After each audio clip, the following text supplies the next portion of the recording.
Hi friends, in this video we present to you Kolb's learning styles and experiential learning cycle. David Kolb is an American educational theorist born in 1939. Kolb graduated as a Bachelor of Arts from Knox College in 1961 and did his MA and PhD from Harvard University in 1964 and 1967 respectively. He is mainly credited for his experiential learning model and his learning style inventory. He published his learning styles model in 1964, from which he developed his learning style inventory.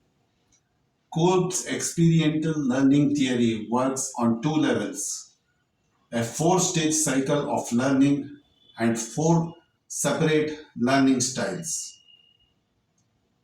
Much of Kolb's theory is concerned with the learner's internal cognitive processes.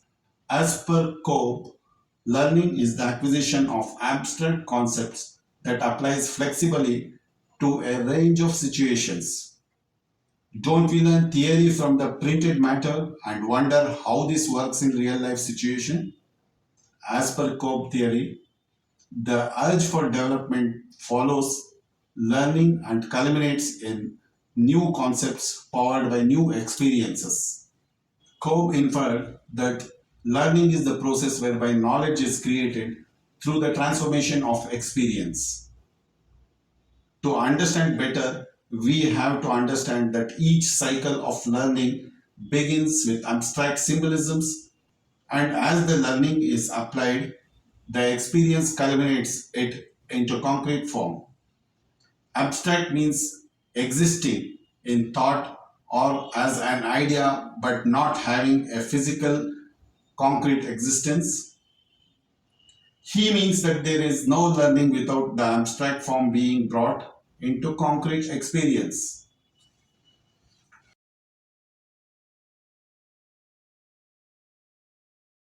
The concepts are abstract, having no physical existence, and experience is concrete with physical existence. You see this in the continuum in the vertical plane.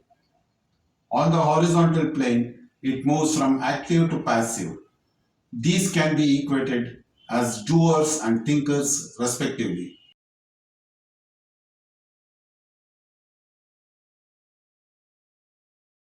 Now in quadrant 1, when one is in abstract mode and active, they can best be on the perception plane and a processor. How much of each of these two and where they fall in the first quadrant depends on the subject being learned and the individual characteristic. This is the first phase of learning. In this quadrant, one is a converger that they think and do.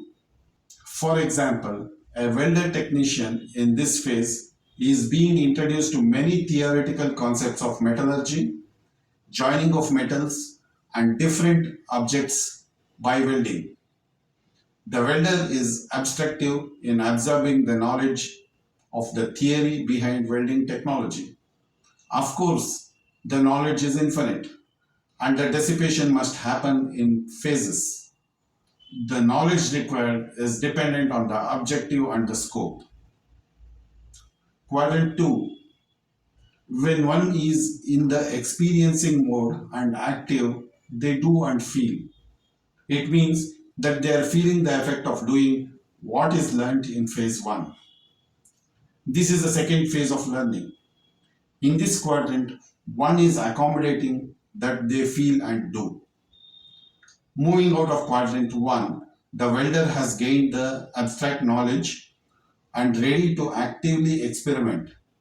The welder has to practically perform the welding task to become proficient in it.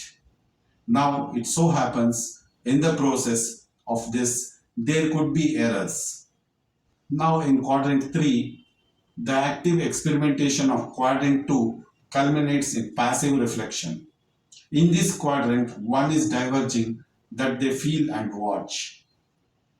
The welder reflects upon his work as he performs the task, observing carefully where he has been right and those areas he has applied his learning wrongly. In quadrant 4, it is the passive reflection that leads to abstract thinking. Here, one thinks of the consequences of the act and begins to touch base of the experience in terms of the earlier learning in quadrant 1. In this quadrant, one is assimilating that they think and watch. From here, one enters the second cycle of learning through quadrant and experience the cycle again in the second phase of learning. How many cycles one need to master the learning is dependent on various factors and includes the individual type in terms of action, perception, etc., the complexity of the subject being learned.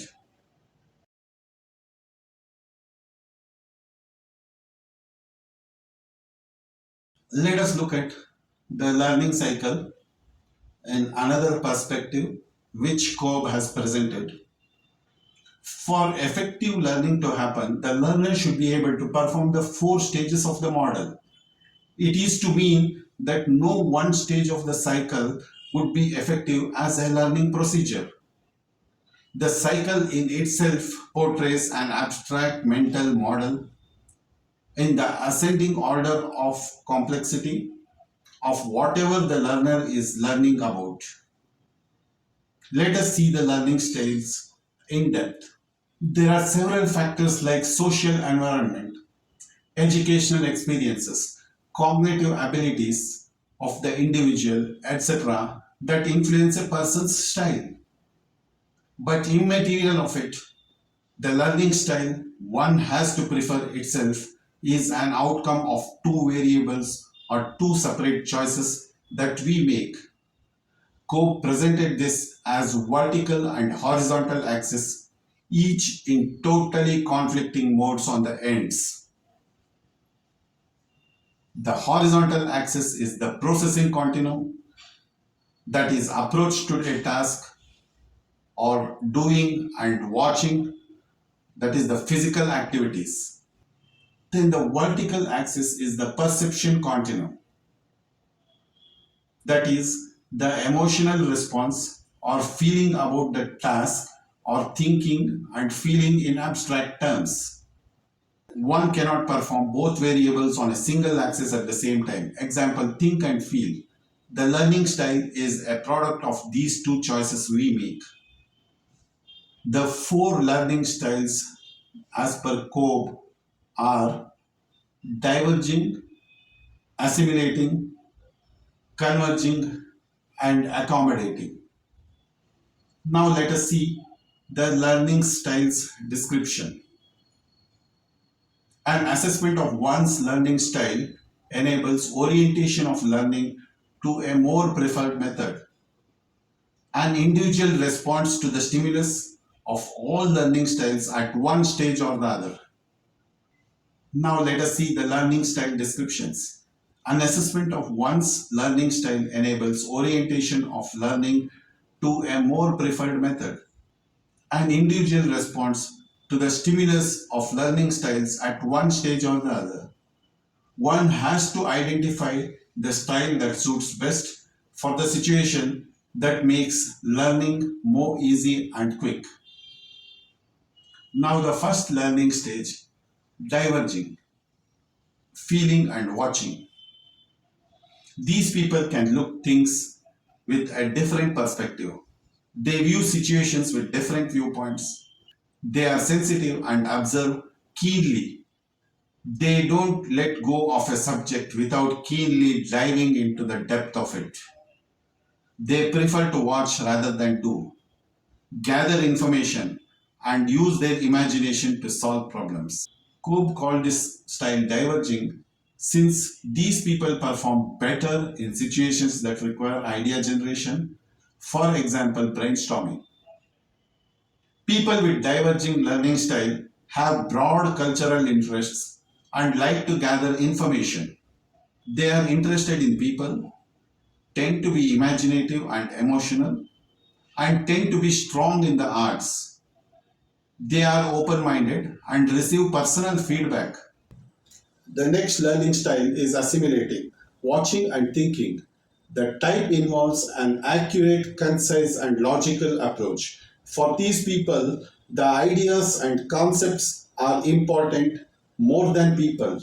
Sounds a little cold, but they are. They require clear explanation and understand information and organize it in a clear logical format. Those with this type of learning style show lower focus or interest in people and more interest in ideas and abstract concepts. They are attracted to logically sound theories than approach based on practical values. Yes, they are good for science and maths, etc. These people prefer reading, lectures, exploring analytical models, etc. The next learning style is converging, doing and thinking. People with converging learning style can solve problems and will use their learning to find solutions to practical issues. They prefer to be technical and practical. They are less concerned with interpersonal matters. They can solve problems and make decisions by finding solutions to questions and problems. The learning style enhances one's technical abilities. People with converging learning style like to experiment with new ideas, to simulate, and to work with practical applications. The fourth learning style, accommodating, doing and feeling. These people are hands on, relying on intuition rather than on logic. They analyze other people's and prefer to take a practical, experiential approach. They take challenges head on and like to experience and execute their plans. They commonly act on gut instinct rather than logical analysis. The people with accommodating learning style at times rely on others' information instead of carrying out their own analysis. This learning style is abundant in the prevalent population. You see them everywhere. Now, what are the educational implications of Kolb's learning cycle? The application of this learning model to assess the prevalent learning styles in the early stages will immensely contribute to the learning process in children.